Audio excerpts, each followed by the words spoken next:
Hi అండి, అందరూ ఎలా ఉన్నారు? నేను చాలా బాగున్నాను.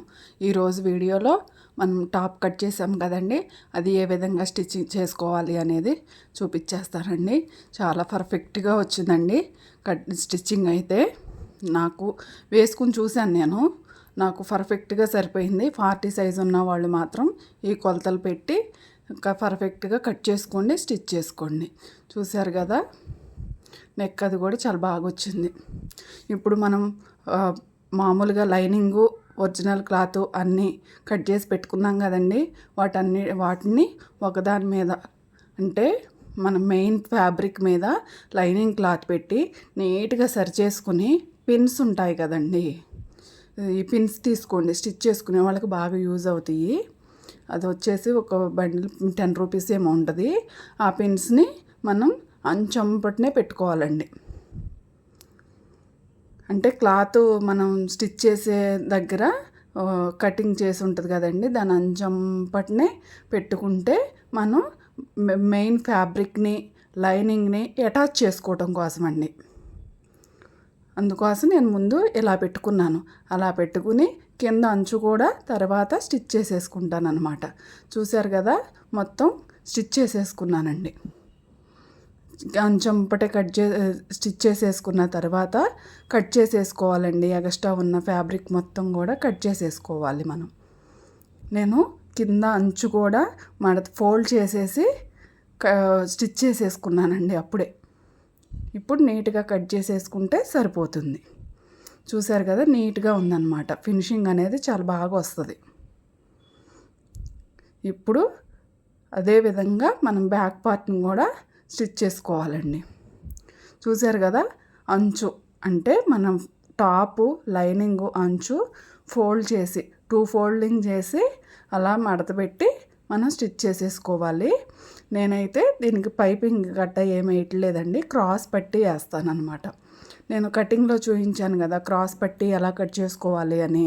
అలా క్రాస్ తీసుకున్న పట్టీ తీసుకుని, షార్ట్ చిన్నగా ఉన్నాయి కాబట్టి 2 జాయింట్స్ చేసుకోవాలండి.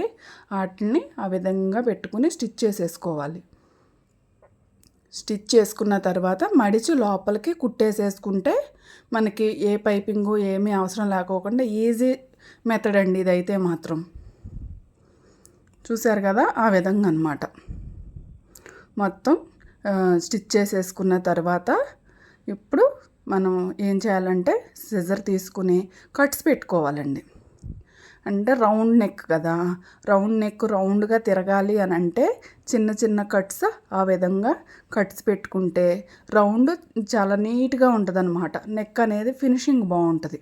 కట్స్ పెట్టుకోకపోతే అండి ఎటుకట్ లాగేస్తున్నట్టుగా ఉంటుంది. పైపింగ్ అవన్నీ నెక్స్ట్ వీడియోస్లో నేను స్టిచ్ చేసుకునేటప్పుడు చూపిస్తానండి. నేనైతే సింపుల్గా ఇప్పుడు స్టిచ్ చేసుకుంటున్నాను. అంటే పోట్లీ బటన్స్ పెడదాం అనుకున్నా. మనకి స్టిచ్చింగ్లోనే పోట్లీ బటన్స్ అంటే నాకు కొంచెం టఫ్ అనిపించింది. సరే ఇలా ట్రై చేద్దాంలే అని చెప్పేసి ఈ విధంగా కుట్టేసుకుని నెక్స్ట్ వీడియోలో మీకు పోట్లీ బటన్స్ ఏ విధంగా స్టిచ్ చేసుకోవాలనేది చూపిస్తానండి.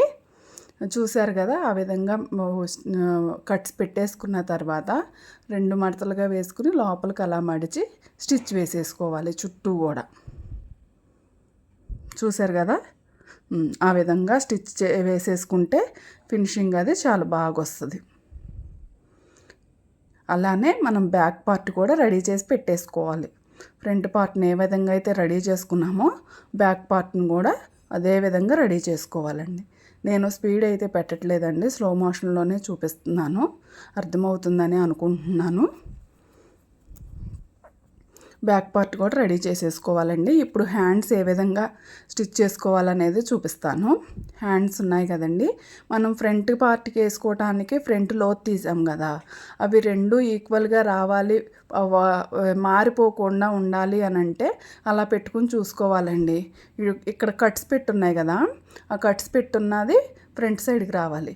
ఆపోజిట్ది కూడా అలానే ఆపోజిట్ 2 ఎదురు బదురు వచ్చేలాగా పెట్టుకుని మామూలుగా లైనింగ్ క్లాత్ మీద మెయిన్ ఫ్యాబ్రిక్ని రివర్స్ వేసుకోవాలండి. అలా రివర్స్ వేసి పెట్టుకుంటే మనకి హ్యాండ్స్ మారిపోకుండా ఉంటాయండి.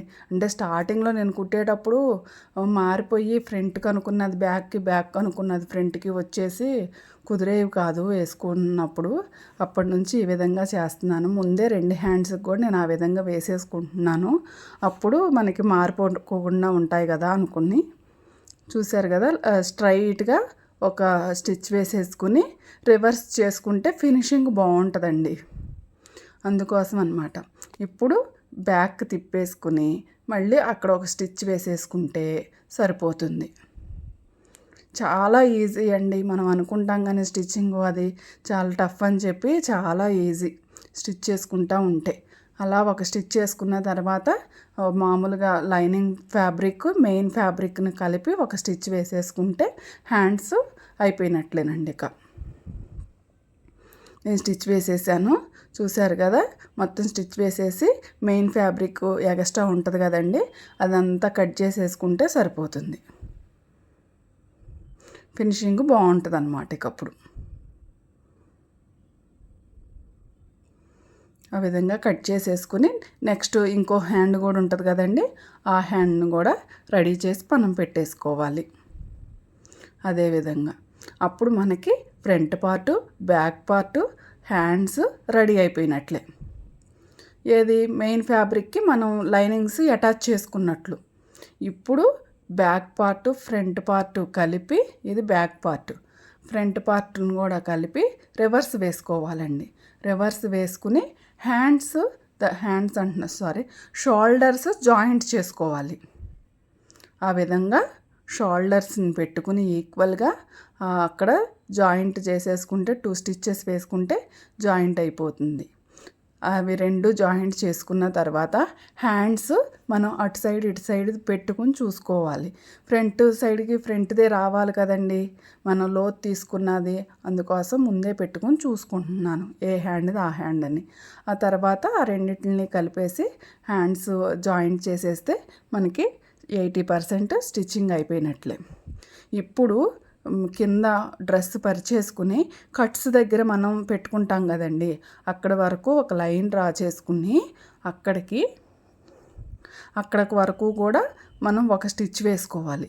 ఆ తర్వాత కింద కట్స్ ఉంటాయి కదండి, ఆ కట్స్ని ఆ విధంగా ఫోల్డ్ చేసి మనం స్టిచ్ చేసుకోవాలన్నమాట. చాలా ఈజీగా ఉంటుంది. అలా స్టిచ్ చేసేసుకుంటే 2 వైపులా కూడా మనకి అయిపోయినట్టేనండి. నేనైతే స్టిచ్చెస్ వేసేసాను, చూశారు కదా, స్టిచ్చెస్ వేసేసాను. ఎలా ఉందండి డ్రెస్? అయితే బాగుందా అండి? ఇప్పుడు మొత్తం డ్రెస్ మొత్తం ఫినిషింగ్ అయిపోయింది. డ్రెస్ మొత్తం ఫినిష్ అయిపోయింది. ఎలా ఉందనేది మాత్రం కామెంట్ రూపంలో తెలియజేయండి. మీకు ఎలా ఎక్స్ప్లెయిన్ చేశాను, అర్థమైందా లేదా అనేది కూడా నాకు కామెంట్లో చెప్పండి. నెక్స్ట్ వీడియోతో మళ్ళీ మీ ముందుకు వచ్చేస్తానండి. Thanks for watching. Please subscribe, like, share, comment. Bye అండి.